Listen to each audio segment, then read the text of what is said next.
गुरुमुखो, गुरु की सेवा जो भक्त सच्चे मन से करता है उसका फल उसे अवश्य मिलता है।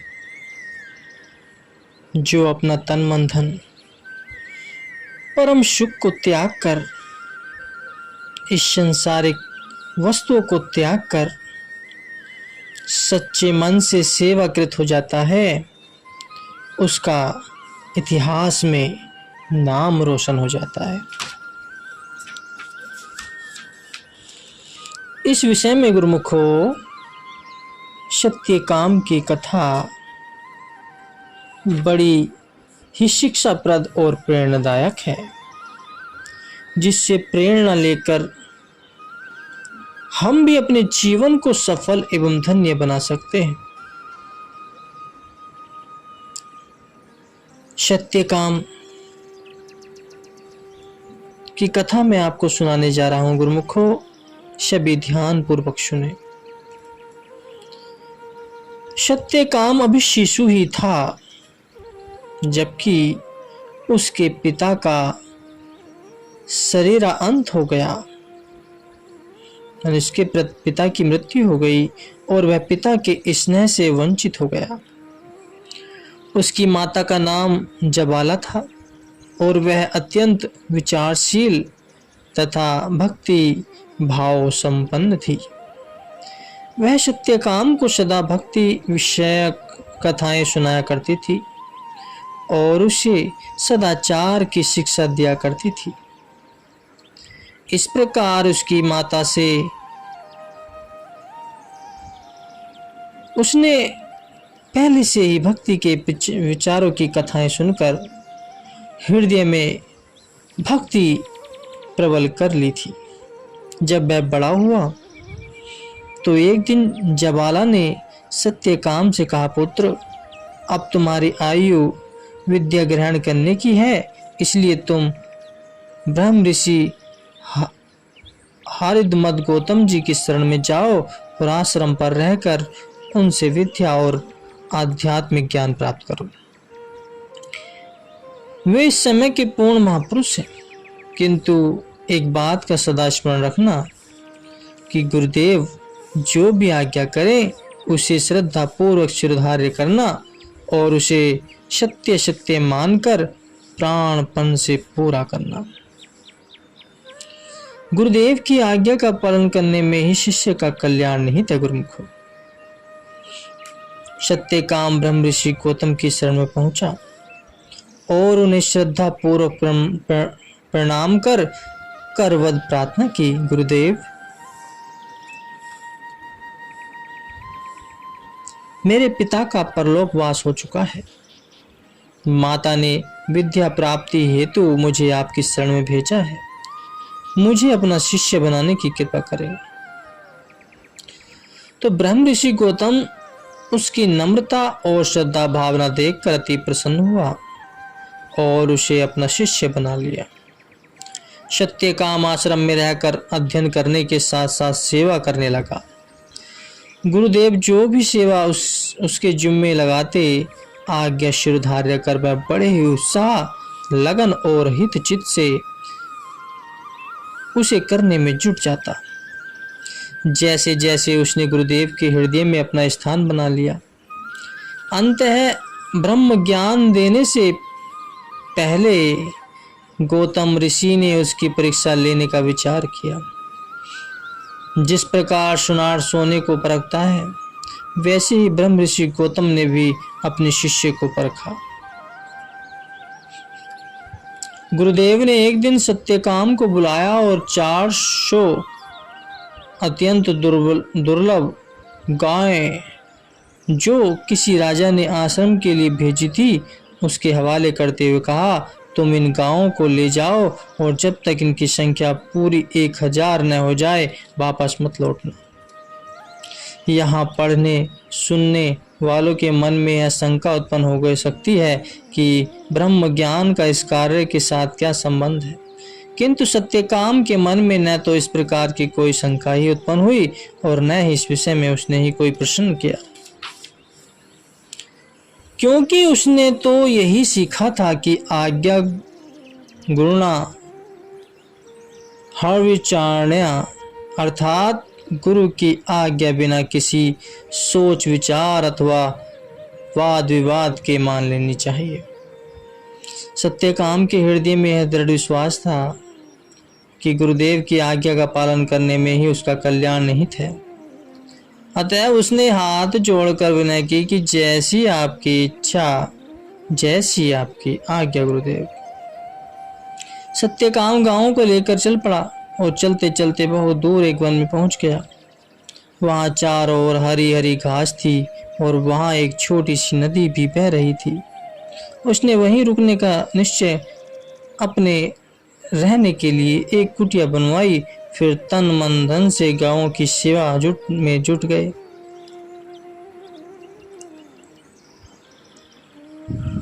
गाय अत्यंत दुर्बल थी। वह सबको हरी हरी घास खिलाता, नदी पर ले जाकर सबको स्नान करवाता और उनकी हर प्रकार से देख रेख करता।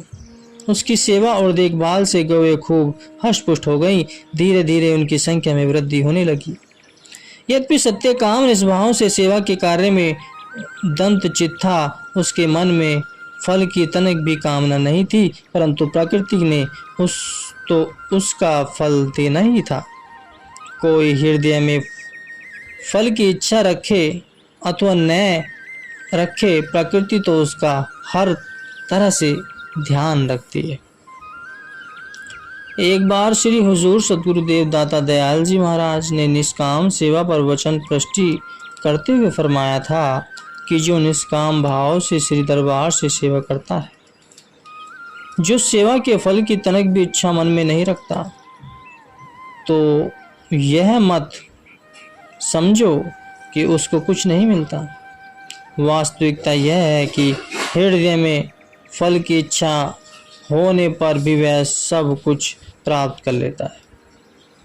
और है भी वस्तुतः ऐसा ही, क्योंकि जो सेवक आज्ञा अनुसार निष्काम भाव से सेवा करता है, वह गुरुदेव की कृपा का पात्र बन जाता है। और जो गुरुदेव का कृपा पात्र बन गया, जिस पर वे प्रसन्न हो गए, उसे फिर क्या कमी रह गई, उसे फिर क्या प्राप्त शेष रह गया। उसे तो सब कुछ ही प्राप्त हो गया, उसका तो सारा कार्य सिद्ध हो गया। इसलिए संतों ने कहा है, लाख जतन का एक जतन, सो व्यंजन दियो बताए, जो सतगुरु कृपा करे, तो सभी बात बन जाए। सत्यकाम के साथ ही भी वही हुआ। सेवा के प्रताप से उसने सब कुछ प्राप्त कर लिया। हुआ यह कि उसकी सेवा से धीरे धीरे गांवों की संख्या पूरी 1000 हो गई। उसने तो अभी इस ओर ध्यान ही नहीं दिया था कि गांवों की संख्या कितनी हुई है, और न ही कभी उसने उसकी गणना की थी। परंतु भगवान तो सब कुछ देख रहे थे।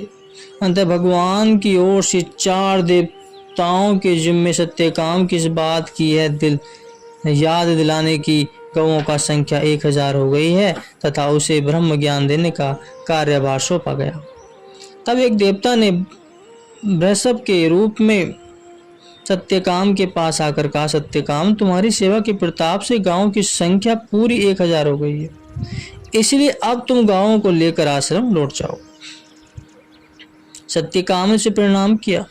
उसके बाद मन में विचार करने लगा कि यदि गांवों की संख्या 1000 हो गई है, तब तो गुरुदेव की आज्ञा पूरी हो गई। अब मैं आश्रम लौटकर गुरुदेव के दर्शन करने का सौभाग्य प्राप्त करूंगा। वह अभी इन विचारों में खोया हुआ था कि तभी वृषभ रूप देवता पुनः बोल उठा, सत्यकाम। सत्यकाम ने कहा, आज्ञा कीजिए।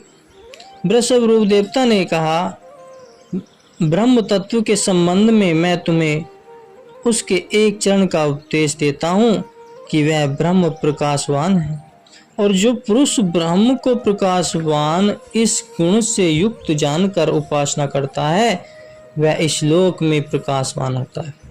और प्रकाशवान लोगों को जीत लेना है। जीत लेता है। इस प्रकार उसने ब्रह्म तत्व के प्रथम चरणों का सत्यकाम को उपदेश किया और उसका रहस्य समझाया। उसके बाद वृषभ ने कहा, ब्रह्म तत्व के दूसरे चरण का उपदेश तुम्हें अग्नि देवता करेंगे। अब गांव में लेकर तुम आश्रम लौट जाओ। सत्यकाम ने गांव हाकी और आश्रम की ओर चल दिए। संध्या होने पर उसने गांव को एक स्थान पर रोका और रात वहीं व्यतीत करने का निश्चय किया। उसने लकड़ी एकत्रित कर अग्नि जलाई। तब अग्निदेव ने प्रकट होकर कहा, सत्यकाम। सत्यकाम हाथ जोड़कर बोला, कहिए देव। अग्नि ने कहा, ब्रह्म तत्व के प्रथम चरण का उपदेश तुम्हें मिल चुका है। अब मैं तुम्हें ब्रह्म तत्व का द्वितीय चरण बताता हूँ कि ब्रह्म अनंतवान है, अर्थात अनंत गुणों से युक्त है। जो पुरुष उस ब्रह्म को अनंतवान इस गुणों से युक्त जानकर उपासना करता है, वह भी अनंतवान अर्थात अनंत गुणों से युक्त हो जाता है। इस प्रकार उसने ब्रह्म तत्व के दूसरे चरण का सत्यकाम को उपदेश दिया और उसका रहस्य समझाया। उसके बाद अग्निदेव ने कहा, ब्रह्म तत्व के तीसरे चरण का उपदेश तुम्हें हंस करेगा। प्रातःकाल होने पर सत्यकाम फिर गाँव हाँक कर आगे चला और सायंकाल होने पर एक स्थान पर रात्रि व्यतीत करने के लिए ठहर गया। तभी एक हंस उड़ता हुआ वहीं आया और सत्यकाम के निकट बैठते हुए बोला, सत्यकाम। सत्यकाम ने हाथ जोड़कर कहा, देव क्या आज्ञा है। हंस ने कहा, मैं तुम्हें ब्रह्म तत्व के तृतीय चरण का उपदेश देने के लिए आया हूँ कि वह ब्रह्म ज्योतिष्यमान है। जो पुरुष उस ब्रह्म को ज्योतिष्यमान इस गुणों से युक्त जानकर उसकी उपासना करता है, वह इस लोक में ज्योतिष्यमान होता है तथा ज्योतिष्यमान लोगों को ही जीत लेता है, लोगों को जीत लेता है गुरु को। इस प्रकार उसने ब्रह्म तत्व के तृतीय चरण का सत्यकाम को उपदेश देकर उसका रहस्य समझाया और फिर कहा कि ब्रह्म तत्व के चतुर्थ चरण का उपदेश तुम्हें जल कुक्कुट करेगा। प्रातः होने पर सत्यकाम फिर गांवों के आगे साथ बढ़ा और सायंकाल होने पर एक जलाशय के निकट रुका। अग्नि जलाकर वह बैठने ही जा रहा था, तभी एक जल कुक्कुट ने कहा कि सत्यकाम आज्ञा कीजिए देव। सत्यकाम ने हाथ जोड़कर कहा। जल कुक्कुट रूप देवता बोला कि ब्रह्म तत्व के 3 चरणों का उपदेश तुम्हें मिल चुका है। अब मैं तुम्हें ब्रह्म तत्व के चतुर्थ चरण का उपदेश देता हूँ कि वह ब्रह्म आयतवान नाम वाला है, अर्थात सबका आश्रय स्थान है। जो पुरुष उस ब्रह्म को आयतवान इस गुण से युक्त जानकर उसकी उपासना करता है, वह श्लोक में और उस लोक में आश्रयवान हो जाता है। इस प्रकार ब्रह्म तत्व के चतुर्थ चरण का उपदेश देकर उसका रहस्य समझाकर जल कुक्कुट उड़ गया। उन देवताओं से इस तरह सत्यकाम को ब्रह्म ज्ञान की प्राप्ति हो गई, किंतु ब्रह्म ज्ञान प्राप्त हो जाने पर भी उसके हृदय में गुरुदेव के प्रति पहले की भांति ही अचल श्रद्धा एवं निष्ठा बनी रही। उसने इसे अपने गुरुदेव की कृपा ही समझा। अगले दिन एक सहस्त्र गांवों के साथ वह आश्रम पर पहुंच गया और गुरुदेव के चरणों में उपस्थित होकर दंडवत वंदना की और महर्षि गौतम उसके मुख पर ब्रह्म तेज देखकर बोले, वंश सत्यकाम, तुम्हारे मुखमंडल पर विद्वान तेज यह स्पष्ट बतला रहा है कि तुम्हें ब्रह्म ज्ञान की प्राप्ति हो चुकी है। सत्यकाम ने हाथ जोड़कर संपूर्ण वेदांत गुरुदेव के चरणों में निवेदन किया। तब ब्रह्म ऋषि गौतम ने कहा, वत्स, ब्रह्म ज्ञान जो समस्त विद्याओं में श्रेष्ठ है, उसकी प्राप्ति तुम्हें हो चुकी है, इसलिए अब तुम अपने घर वापस जा सकते हो। सत्यकाम ने गुरुदेव के चरणों में पुनः दंडवत वंदना विनय की। गुरुदेव, ब्रह्म ज्ञान की प्राप्ति मुझे आपके द्वारा नहीं अपितु अन्य स्रोत से हुई है। जो ज्ञान गुरुदेव से प्राप्त न होकर अन्य लोगों से प्राप्त हो उसे मैं श्रेष्ठ नहीं मानता। ब्रह्म ज्ञान का उपदेश मुझे ठीक ठीक मिला है, यह तो मैं तभी समझूंगा जब गुरुदेव मुझे उपदेश करेंगे। उसकी ऐसी निष्ठा देखकर ब्रह्म ऋषि गौतम अति प्रसन्न हुए। तब उन्होंने विचार पूर्वक सोचा और विस्तार से उसको सही ढंग से उसे ब्रह्म ज्ञान का उपदेश दिया। गुरुदेव की कृपा से वह ब्रह्म साक्षात्कार करने में सफल हुआ, किंतु ब्रह्म साक्षात्कार हो जाने पर भी उसने गुरुदेव की सेवा नहीं छोड़ी। वह पहले की तरह ही निष्काम भावना और प्राणपन से सेवा में लगा रहा। इसका फल यह हुआ कि गुरुदेव की कृपा से ही वे अपने समय के एक महान आचार्य बने और अनेकों जिज्ञासु उनसे ज्ञान प्राप्त करने के लिए उनकी सेवा में आने लगे। संतों ने सच ही कहा है गुरुमुखों कि जिसने महापुरुषों की हित चित्त से सेवा की वह संसार के लिए सेव्य और पूजनीय बन गया। इसके विपरीत जो अपने आप को देखता रहा और मन के धोखे में आकर जिसने महापुरुषों की सेवा करना अपना धर्म न समझा वह उस लाभ से वंचित रह गया जो महापुरुषों की सेवा के फलस्वरूप उपलब्ध होते हैं। यह महात्मा की सेवा का प्रताप है। हमें भी चाहिए कि सत्य काम की इस कथा से प्रेरणा लेकर महापुरुषों की आज्ञा मौज अनुसार निष्काम भावना और हित से सेवा करके अपने जीवन को सफल एवं धन्य बनाए गुरुमुखों।